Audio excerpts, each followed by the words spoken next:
Hello, hello, sweet honeybees. Welcome to the Electric Honey Pot, where energy is the nectar of life. My name is Autumn, and this whole project is about the human experience the good, the bad, the ugly, and all of the magic that happens in between. Today, I want to finish talking about some of the things I experienced on my Colorado trip that left me reflecting deeper on some of the issues within our society. There were a few moments during the two Zed's Dead sets I saw that inspired me to be brave and speak up. My trip was full of fun, laughter, and happy memories, but we all know you cannot have light without dark, good without bad. I will include some lighter moments I didn't cover in the last episode, but my primary focus is sharing my perspective on hot topics from a place of breaking free from propaganda, healing, and spirituality. My intention is accountability and encouraging others to think deeper about the problems within our society and see multiple angles of perspective rather than taking everything at face value and blindly following what you are told to follow. Some of the topics this episode will cover are MKUltra, veterans, sex work, and how people project through their humor. I would like to go ahead and thank you for your time, energy, and attention. I understand how valuable these resources are, and I am very grateful you are spending them with me. It is my hope that you also take something away from the investment that I have put into this episode. I would love to have you become a part of the community of authenticity, accountability, empowerment, and love that I am working to create through the Electric Honeypot Project. If not, that is okay too. I am not meant for everyone, and neither are you. May your life be filled with many blessings, joyous moments, and unlimited love and support as you continue on this wild journey that we call life. Let's get started. On my channel and podcast, I talk a lot about my journey of using psychedelics to heal from complex post traumatic stress disorder. I have shared a lot of the lighter side of these substances, but I haven't really shared too much of the darker aspects of using these powerful tools. During my trip, several moments came up that highlight the darker side that I would like to talk about. The first thing that came up relates to how LSD was used to abuse unsuspecting military personnel and citizens during the CIA's MKUltra program. If you don't know the details of this now declassified program, I highly encourage you to go do your own research into it, as I am not going to be covering it in detail here. I believe everyone should be looking into what the government and organizations associated with it have been doing in secrecy for decades. It should really make you question what they are doing today and if we can really trust our, quote, leaders, unquote, to make the right decisions for our well being as a society when so much of what is done is about power and control. MKUltra was an illegal human experimentation program designed and carried out by the CIA to discover what methods and substances could be used during interrogations to force confessions. This was a program that used psychological torture, physical torture, sexual torture, and brainwashing that lasted for 20 years. Many of the victims and survivors of the program had no idea what they were signing up for or that they were even test subjects at all. One substance being studied for the use of mind control was lysergic acid diethylamide, more commonly known as LSD or acid. LSD has been a massive part of my personal healing journey, and it was being used therapeutically prior to being made illegal. It was listed as a Schedule 1 drug, meaning it has high potential for abuse and no medicinal use. This was because of the rise of the drug in counterculture, and the government saw it as a threat to social order. They wanted to use it for nefarious purposes, but that directly contradicts the medicinal spiritual nature of the substance. The rise of LSD threatened their ability to manipulate how we think and feel about the world. It opens your mind to something greater beyond your ego self and this reality our oppressors have been carefully cultivating through fear and division to keep us from gaining sovereignty, personal empowerment, and true freedom. It was not a threat to social order, but a threat to their power and control over us as individuals and as a collective. The first day of Dead Rocks, our original Uber driver canceled on us as we were in the elevator to the lobby. Our second driver was this kind, open minded older man that was ready to have a conversation the moment we began asking him about his day. I won't include his name because of the nature of what he told me, but the conversation started off innocent enough with him asking what kind of music we were going to see because the young people he had picked up earlier in the day were practically naked. He understood when I told him that the EDM community is accepting and respectful of people's bodies and their right to dress however they want. This was because of a vacation he once took to Jamaica, where he discovered he loves reggae music and he and his wife experienced their first topless beach. That vacation, many decades ago, had opened up his perspective on the world and different cultures outside of the United States. He told me about how nice the people were and how he was given a bag of cannabis while there. I asked if he would like one of my stickers, and he got excited. I told him about my podcasting project about the human experience and how I am particularly interested in stories of people that are healing through psychedelics, as they're how I saved my life and they helped me discover who I am. This is when he told me that he is a Vietnam War veteran with PTSD.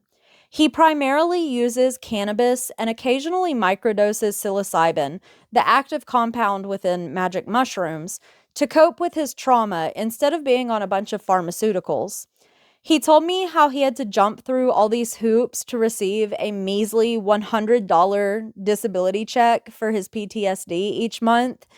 And he was grateful he was able to work another job after the military that he eventually retired from, as the government did not care about his service or how it affected him. As we talked, he asked me if I knew about MKUltra. He told me that he was one of their guinea pigs. He was in active service and willingly signed up to help with research, but they never told him what they were researching, what he would be doing, or how it would affect him. He, along with others, were unknowingly given high doses of LSD.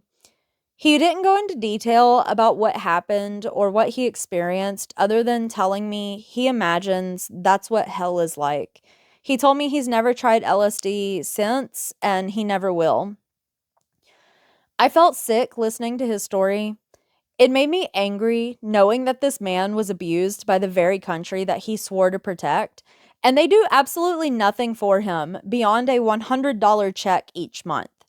There is propaganda everywhere, and recruiters in high schools trying to influence young people with underdeveloped brains to join, telling them that they are the ultimate patriots, a part of something greater than themselves, and will be provided with all of these benefits for their service.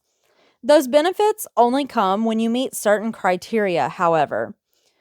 Our government manipulates us into believing serving in the military is some honorary, noble thing, but you are just fighting someone else's corrupt war game under the illusion of freedom and safety. Our military personnel are just pawns in wars over power, control, and resources that get tossed aside as trash when they are no longer usable. If you think the abuse of power isn't continuing today, I encourage you to think about how our military spending tops $1 trillion each year, yet there are homeless veterans that are both mentally and physically scarred by wars that were never theirs to fight, begging for mere scraps while those in charge claim to support them and go home to their big, comfortable houses with their salaries paid from our taxes. They want you believing that impoverished and marginalized citizens and non-citizens are the reason why you are broke and why we can't take care of veterans, while they funnel more money into the war machine and create more broken people for their own personal agendas. They also want you to forget that the terror organizations they use as their excuse for all of the needless suffering are a direct result of their meddling in foreign affairs for personal gain and dominance over other human beings and cultures. They set up federal holidays to create the illusion that they care about the little guys that create their power for them, so we don't question their motives and authority. Federal holidays are not honoring our veterans or the memory of those lost if we are continuing to fight wars over resources and global dominance while neglecting those that have made the greatest sacrifices in these hate filled games. Moments of silence, prayer, standing for a flag, and saying thank you is not enough. It's disrespectful that our government has us programmed to believe that it is when they are the ones creating these problems without offering any kind of solution or adequate support. I would also like to throw in for a moment that my trip took place over the week of the 4th of July.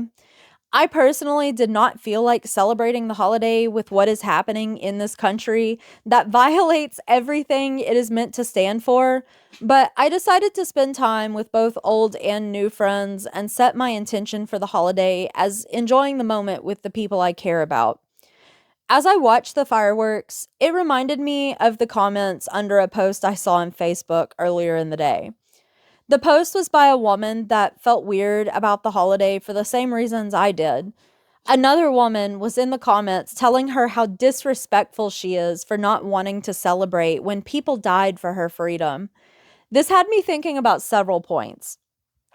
The first being that our Constitution is regularly being violated, and we live in more of a surveillance state that is constantly removing freedoms under the guise of safety and security. Just look at how many cameras are absolutely everywhere, and now they are adding AI to them to better track you.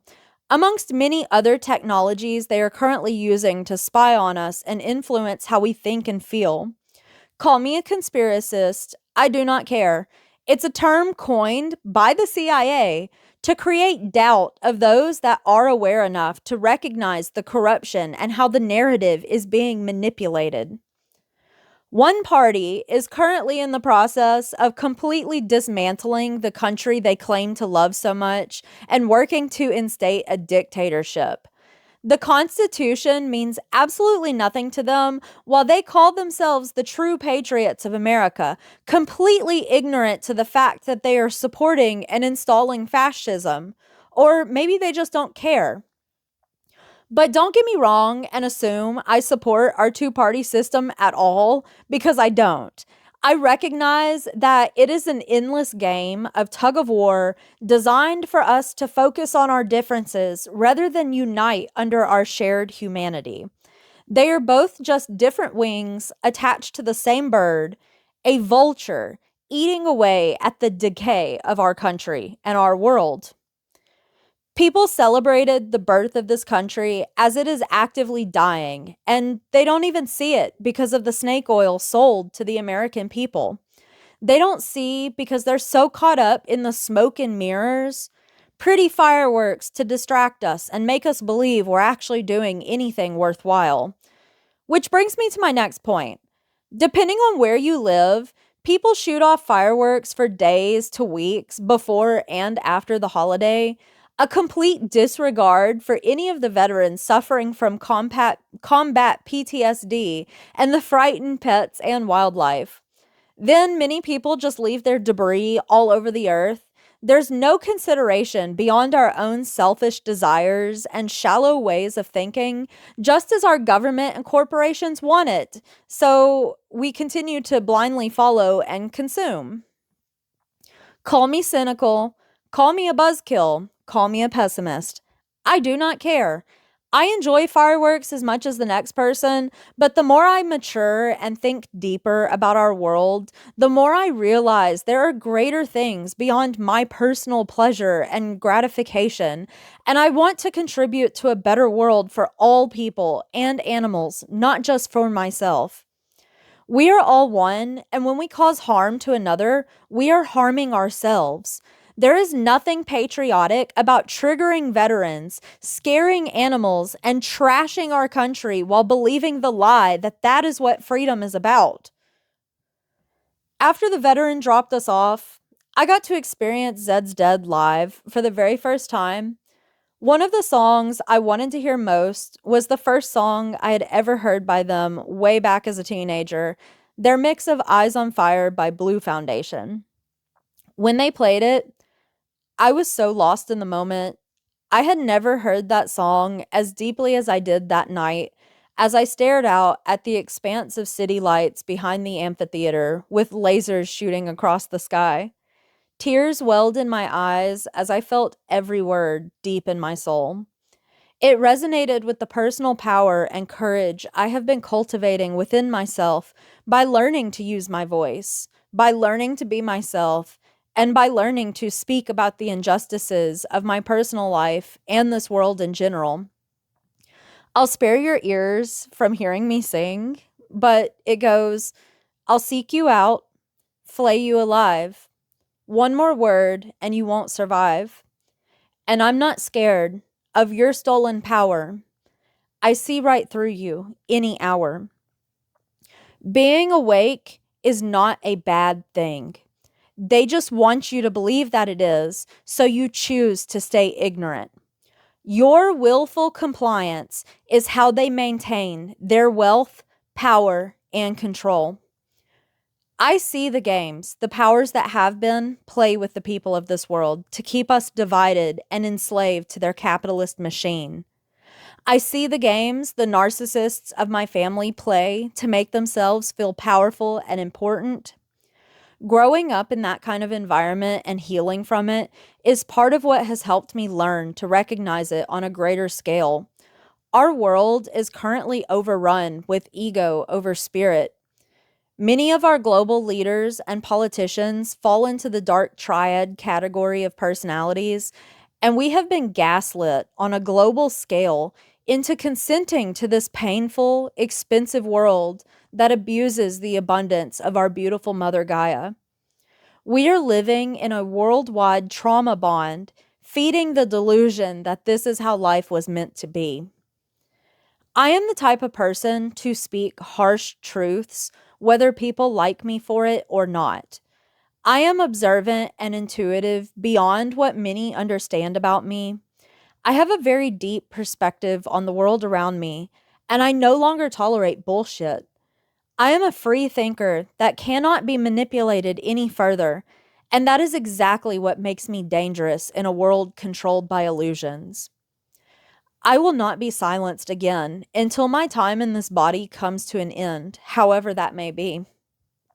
The pen is mightier than the sword, and voice is our most powerful weapon. This is why they seek to control our expression through censorship and making us feel insignificant. The second night of Dead Rocks, I had a much more chaotic energy surrounding it and was much more eventful. I had acquired a 7-strain mushroom bar on my way into the venue. I had told my friend Andrew I wish some mushrooms would cross my path while in Colorado, and lo and behold, the universe answered my call. I was very happy it was in the form of a chocolate bar because I hate the taste and texture on their own. Let's be real, they taste like shit. The chocolate bar was actually really delicious and had sprinkles all in it, so it was like a party in my mouth. I ate quite a large dose that the card I was given about the bar said would be a moonwalker strength trip, and I waited to see where the day would take me. I have spoken before about how energy and frequency manipulation is real. Music is the ultimate form of this because it is frequency in pure form. We are all made up of frequencies, which is why music helps us connect, feel, and move. It can influence our moods, our energy levels, and even our thoughts. Cults use music to assist in brainwashing.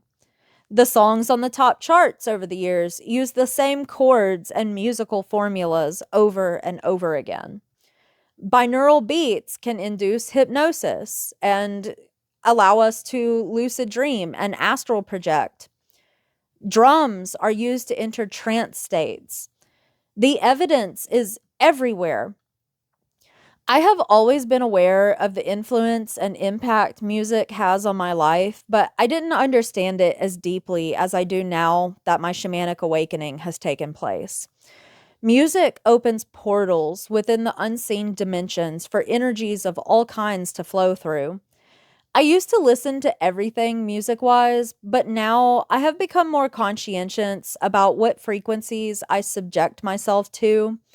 I have become hyper aware of how different frequencies affect my own vibration, whether it matches, lifts, or lowers it. When I am on a psychedelic journey, my awareness grows even deeper, and I have even seen some wild things manifest dependent on the music that's being played.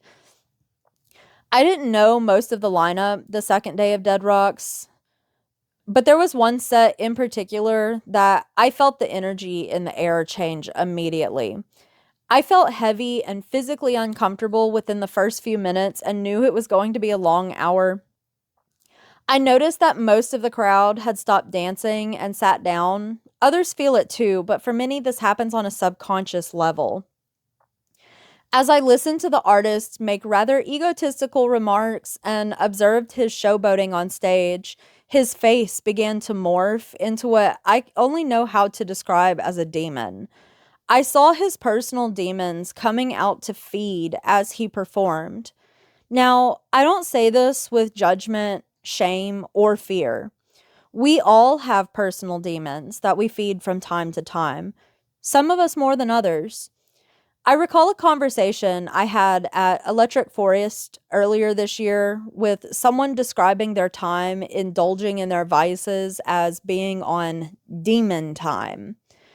Despite what he may harbor inside, he isn't a demon. None of us are. He is a human being that has things inside of him he releases through his music and his habits. I was not a fan, but I am happy he got to live out one of his dreams of playing Red Rocks.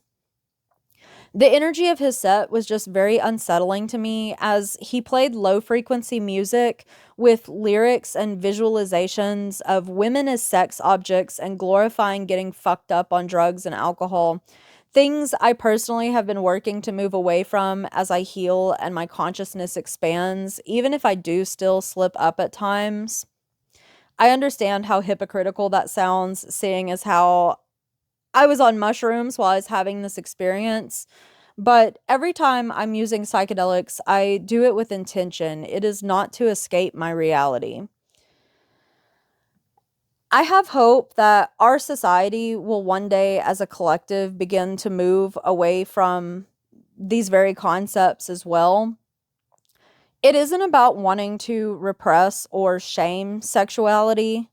I am a sex positive person, but I no longer allow my most basic, primal bodily instincts to control and define me. To me, there are much deeper, more significant aspects of life that should be the focus of our time, energy, and resources other than capitalizing on sex. Sex work is the world's oldest profession, but it was primarily born out of survival in a patriarchal society that limited what women and LGBTQ plus people could be and contribute to society. Sure, some ancient cultures, such as the Mesopotamians, used sex ritualistically as religious practice. Priestesses served as goddess vessels to release feminine energy into the community through sex acts.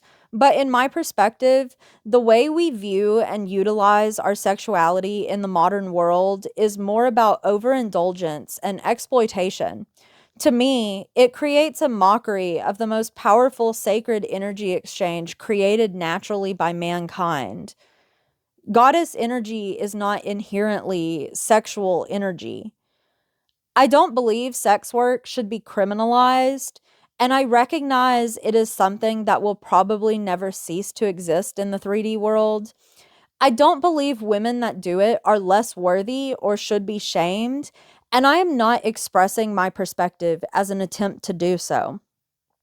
I do, however, believe that the significant rise of sex work and the rhetoric of sexual empowerment through being paid if they are being sexualized anyway is an illusion that feeds harmful, outdated perspectives of women and diminishes our value as human beings and our contributions to the world. It supports the narrative of our worth being tied to our sexuality. It supports the narrative that many women are Jezebel spirits that manipulate men using their sexuality for power, control, and personal gain. Rather than working towards ending the oversexualization and objectification of our bodies and being, many women are giving in to the perception that is what we are meant to be, to gain attention, influence, financial gain, and respect. It is the illusion of being respected just because you are receiving compensation for your objectification. The patriarchy has never respected us, and giving into their narrative of what we are will never create that respect. Yet, many sex workers will complain about how men don't respect them as they cater to those very types of men. It is another extreme reaction in response to sexual repression when we are more than just our bodies and our sexuality. Embracing one's sexuality does not have to mean falling into the role of hypersexuality that our over-sexualized culture pushes onto women. It just kind of blows my mind that we will complain and get upset that the government is working to ban porn because it affects the income of women, yet we aren't making the same amount of noise or more about why women feel the need to sell their bodies to begin with. I don't agree with banning porn, even if I do not consume it or support it. But from my perspective, our frustration and energy is focused on the wrong things. Why is sex such a driving force within our culture anyway? Why should anyone have to sell their body sexually just to survive? Would the majority of sex workers still choose that as their preferred line of work if all of their basic needs like food, shelter, safety, etc. were met and exceeded? Personally, I doubt it.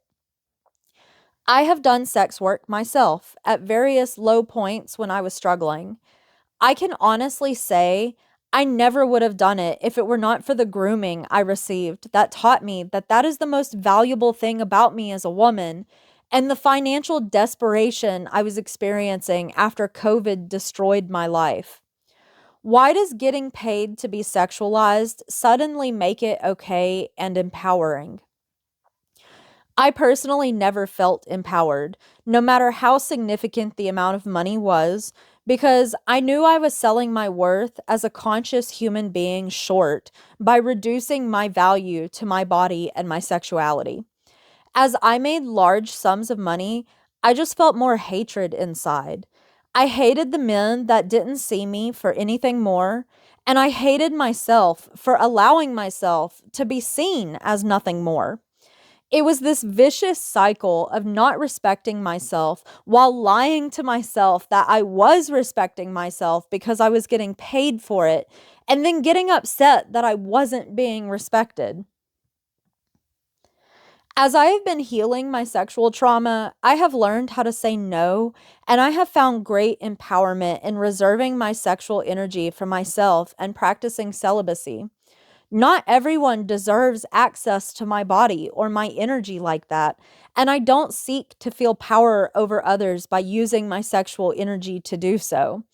I have come to realize how what I originally believed was me empowering myself through being sexual was actually me feeding the very dogma that hurts women's value, image, and contributions to society, and I used it as a form of self harm.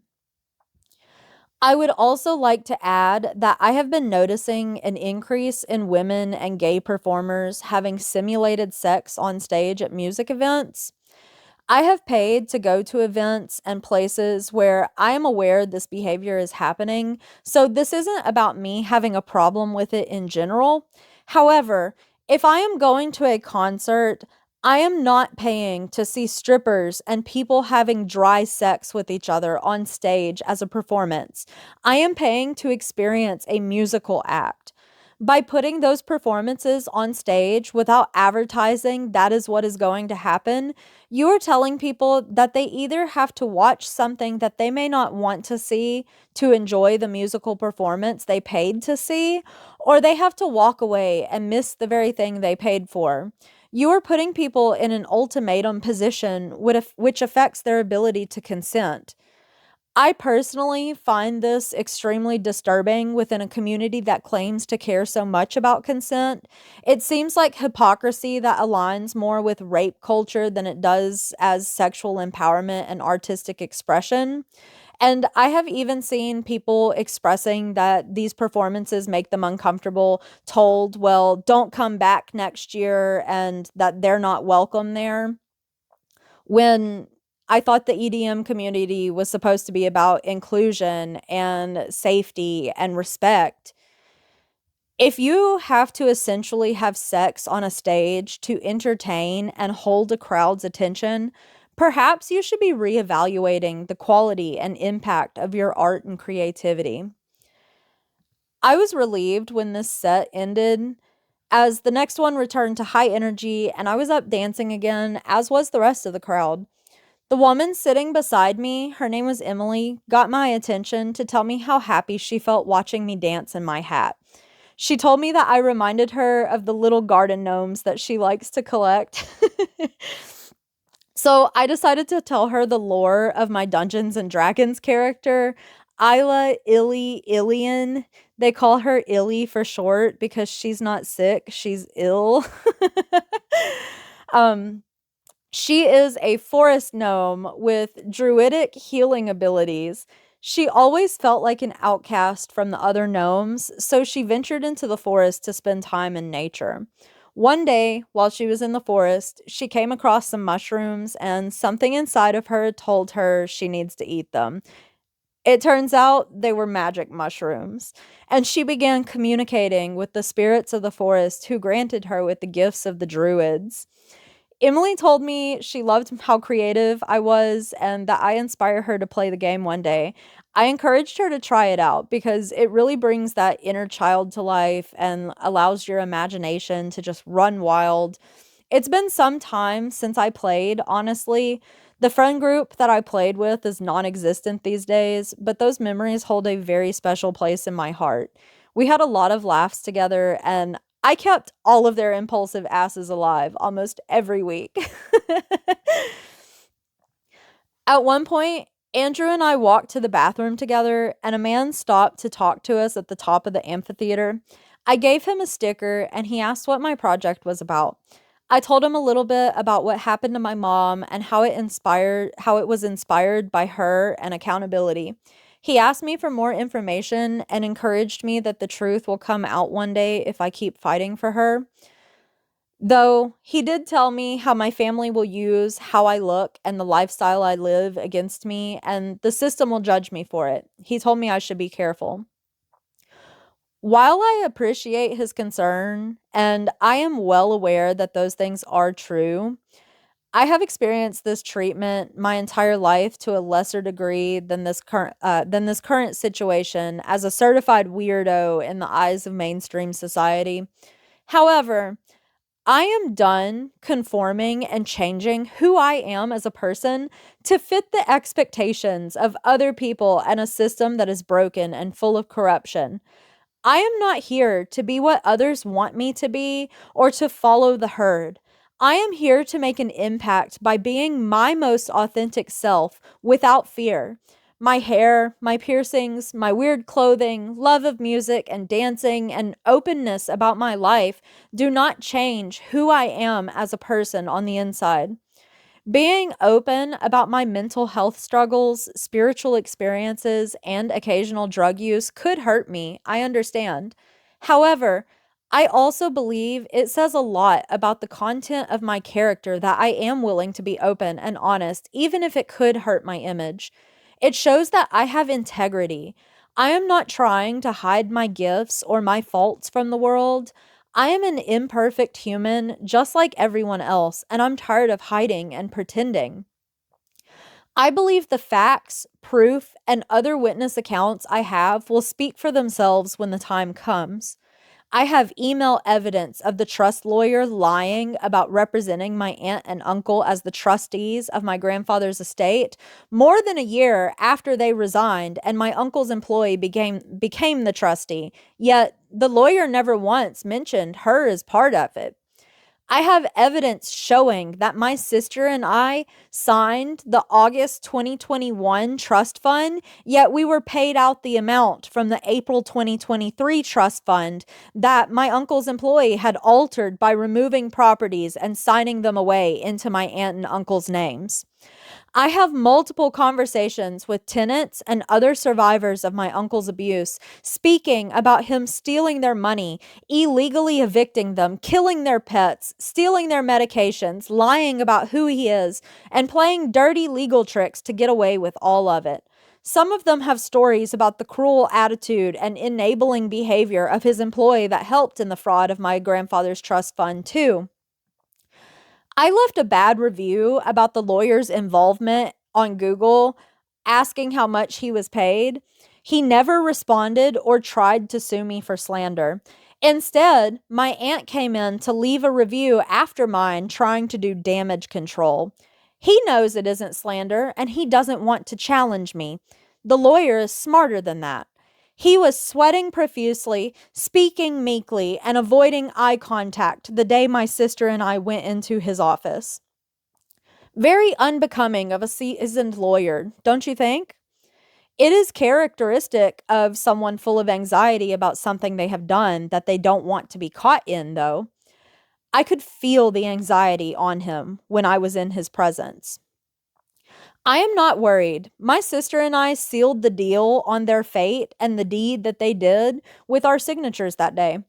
I saw a lion eating a snake as I scried in the clouds on the drive home from his office.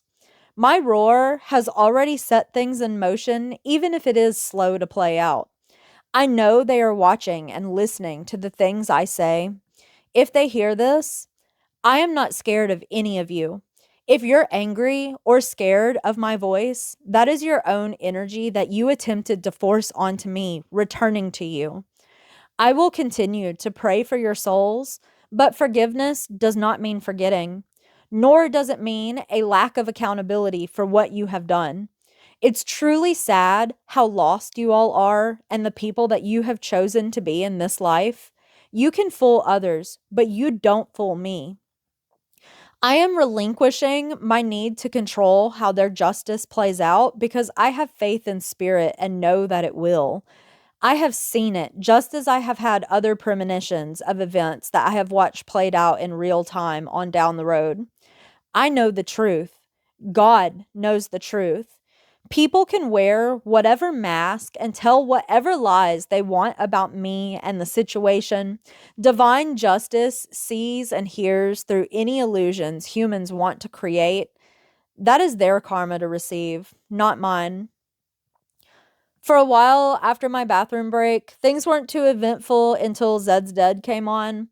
Andrew went to go use the bathroom, and something scary happened while he was gone. A guy in front of us just went down and went limp on on the bench at our feet. His eyes rolled into the back of his head as he stopped moving.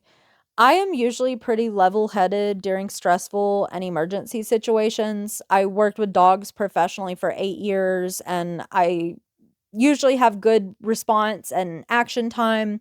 This time, I was not prepared for what was happening as I was on a very large dose of mushrooms, knew I didn't have Narcan, and I was just there to focus on having a good time. At a festival, people will usually start yelling for medical and sometimes Narcan if it isn't available nearby to create a chain since sound travels faster than people do. So that was my initial response while holding my phone light up so we could be found easily. Luckily, the couple beside me were quick to act. The woman, her name's Lakin, she's also from Nashville, as well as her boyfriend, ran up the benches through the crowd to grab medical while her boyfriend Dylan poured water on the man's face, and he shot up, confused about what was going on. Medical arrived and spoke with him for a minute. He had just been drinking, and the heat from dancing had caused him to pass out. It was still a scary situation, but it was so much better than what I had initially thought it was. Everyone around him offered water, hydration packets, snacks, and checked on him as he recovered.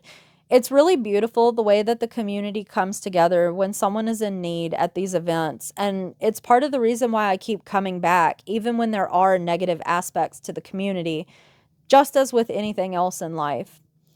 The scare did throw me off for a while, though, as I began having flashbacks while I was sobering up from my mushroom trip. Back at the beginning of 2023, I witnessed someone overdosing on the pavement at a show. I was outside to get air and cool off as an ambulance had just left with someone else. Then medical carried this woman outside and laid her motionless body down on the sidewalk. They began injecting her with Narcan and doing chest compressions while waiting for an ambulance.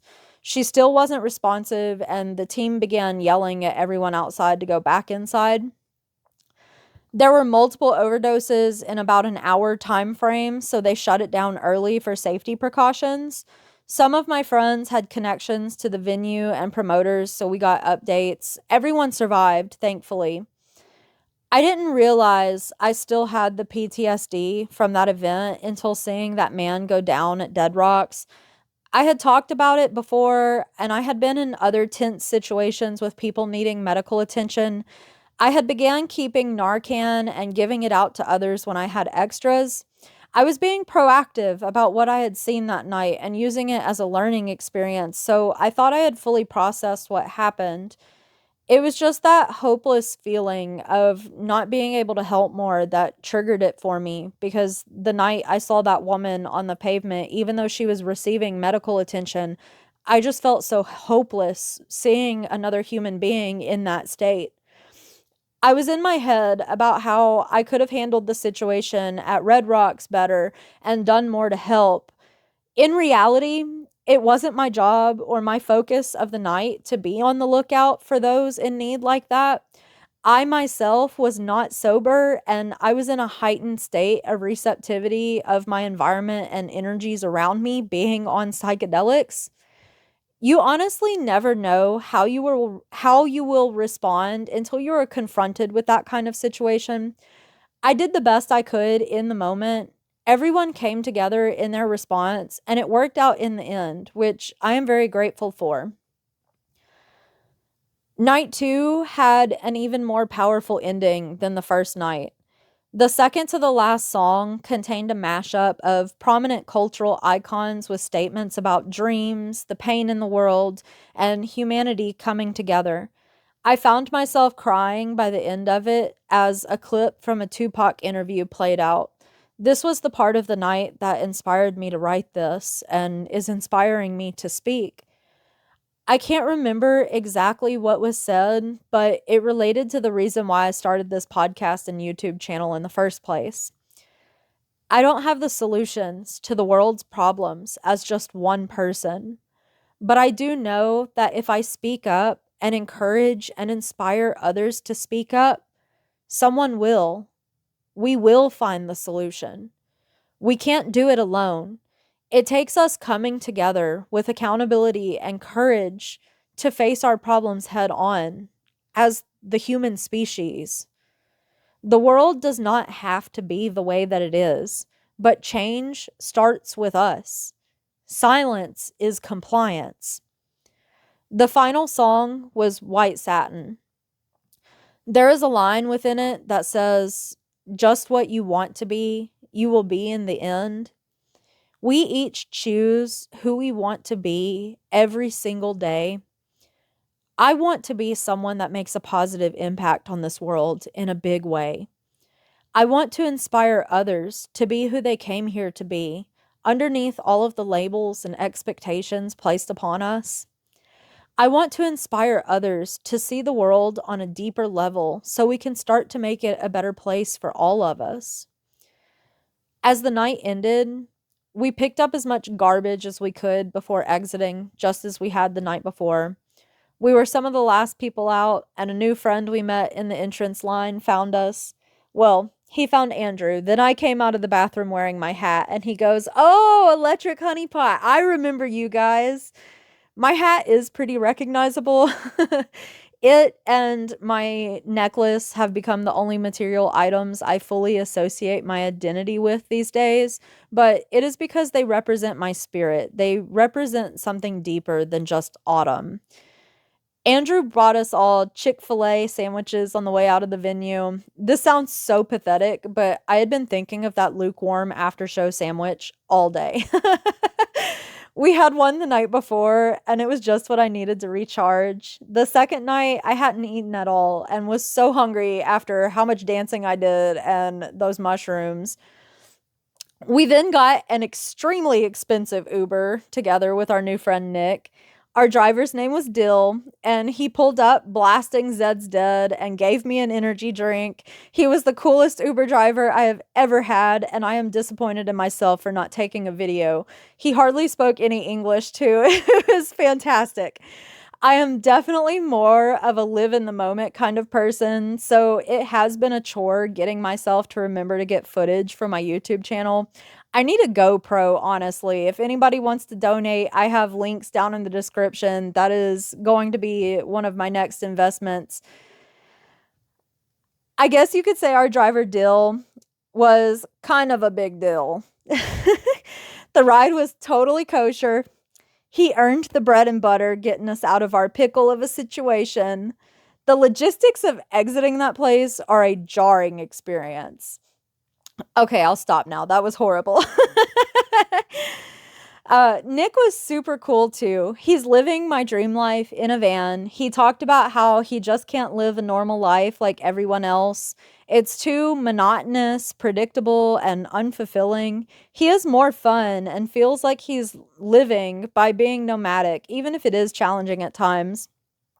The way van life is being criminalized is honestly the largest hurdle about it.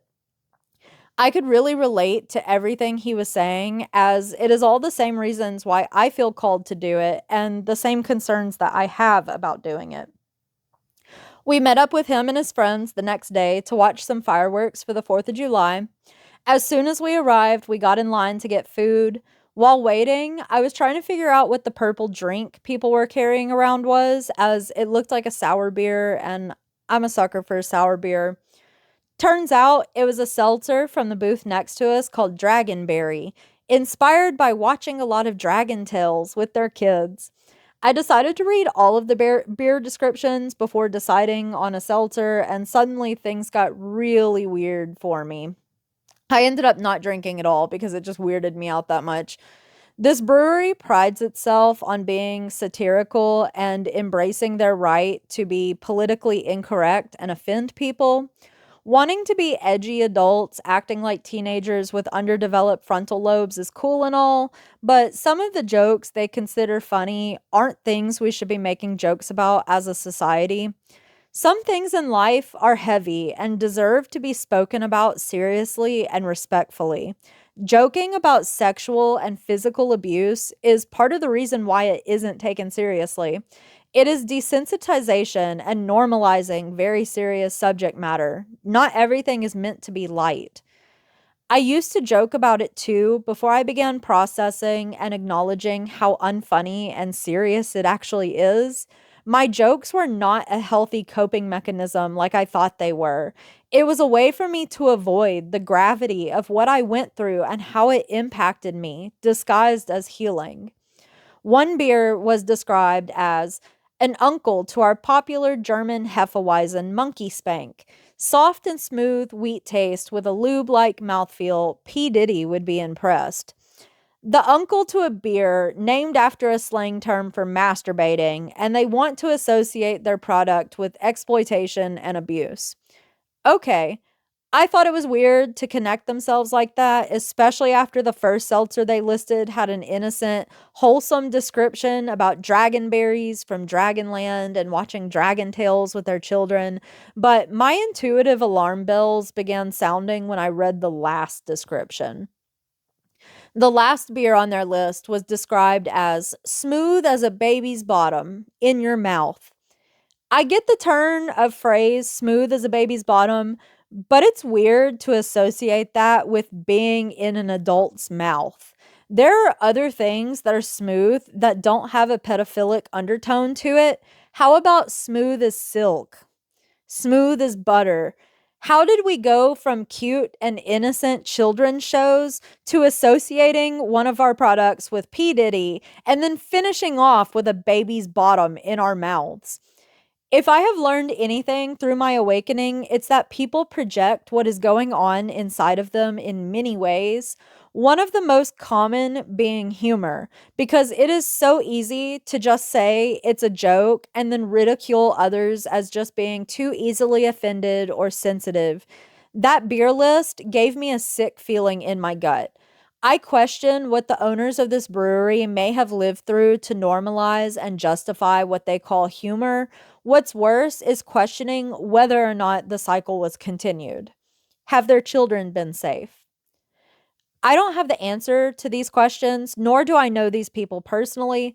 I just find it concerning as someone that has lived it and recognizes the patterns of behavior. The desire to purposely offend others by making light of abusive topics suggests to me that they are hurting inside and use their right to offend as an easy way to attempt to pass the hurt they are not processing on to others. Just as they claim the right to offend, everyone has the right to criticize the things that we choose to put out into the world. I am sure there are people that will criticize what I have to say now, just as they have about other things in the past. Bottom line, I hope they heal from whatever they carry and that anyone connected to that kind of trauma heals too. I hope one day we all develop the courage to face what we have gone through honestly. I hear many people say that if they don't joke about it, they wouldn't be able to cope with it. What if I told you that your trauma isn't a joke and that you are safe to acknowledge the gravity of what happened to you? Repressing the heaviness of it is neglecting your grief that wants to be felt. That pain was never yours to carry, and acknowledging it is the first step in releasing it to end your suffering and prevent your pain from passing on to others. After both of us were weirded out by the beer list, we continued to wait in line for our barbecue. The vendor made several announcements that they were out of items, so we kept settling on what we would order when we got to the front. I told Andrew that I was starting to feel like I was inside that episode of South Park when the boys are waiting in line at the carnival just to get to the end to be asked how they enjoyed the ride.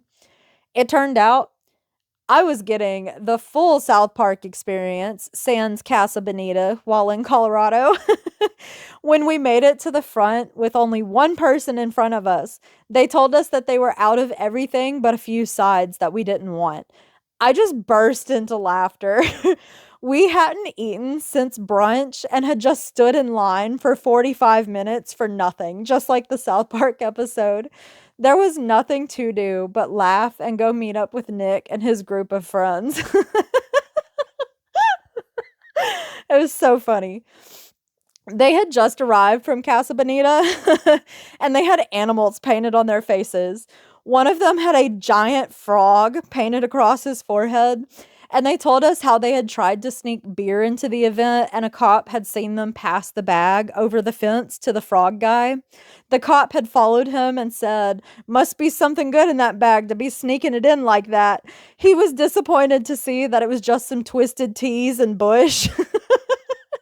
I had secondhand embarrassment imagining him being questioned by a cop about some cheap alcohol with a frog painted across his face. Too funny. The ending of my trip, you've already heard about in my last episode, so I'll wrap this up. It really was a beautiful trip, and despite the hardships and bullshit going on in the world, I am very grateful for the life that I have. It inspires me and what I write every single day. It is my intention that my writing and perspectives can help others feel inspired and less alone in all the bullshit that we face. It's not as poetic of an ending as my last episode, but I feel like the rest of what I've shared speaks for itself. I just want the world to be a better place, and it all starts on an individual level. Maybe my bravery in sharing my own journey and using my voice will help someone else with theirs. Thank you so much for listening and supporting me. If this resonated with you at all, please be sure to like this video, comment, share, and subscribe, or save and share this episode if you're listening in podcast format. Other ways you can support my project are linked in the description below. As always, I am so very grateful that you are here.